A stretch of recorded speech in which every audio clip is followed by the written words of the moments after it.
मुख्तसर अहवाल मक़बरे चौकंडी।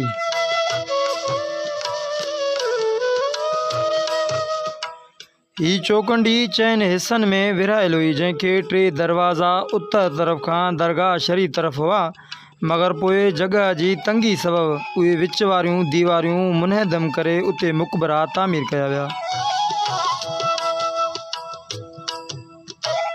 चौकंडियुनि जा मुख्य मक़बर। पहिरीं चौकंडी उभरंदे खां 5 नंबर मक़बरो मखदूम मियाँ जलाल मोहम्मद बिन हज़रत मखदूम नूह अलैहिस्सलाम।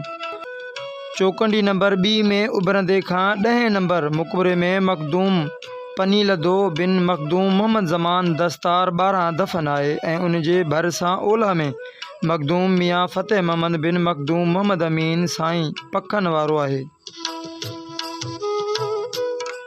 चौकंडी नंबर 3 में मखदूम मियाँ ग़ुलाम हुसैन बिन पनीलदो जो मक़बरो आहे।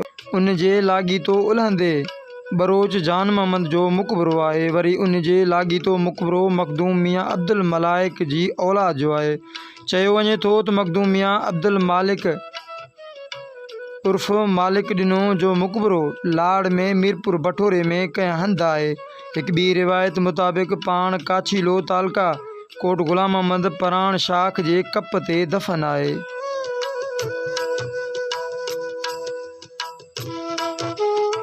चौकंडी नंबर 4 में मखदूम मियाँ हामिद बिन मखदूम नूह जो मक़बरो आहे, जेको संदन हयाती में ट्रोड़ी में वफ़ात करे वियो। उन जे भरिसां उलहंदे खां मखदूम शेख फ़खरुद्दीन सगीर अवल वारिद हाला आहे। वरी उन जे भर वारे मक़बरे जे भरिसां मखदूम मियाँ नेमतुल्लाह वालिद माजिद हज़रत मखदूम नूह जी मज़ार मुबारक आहे।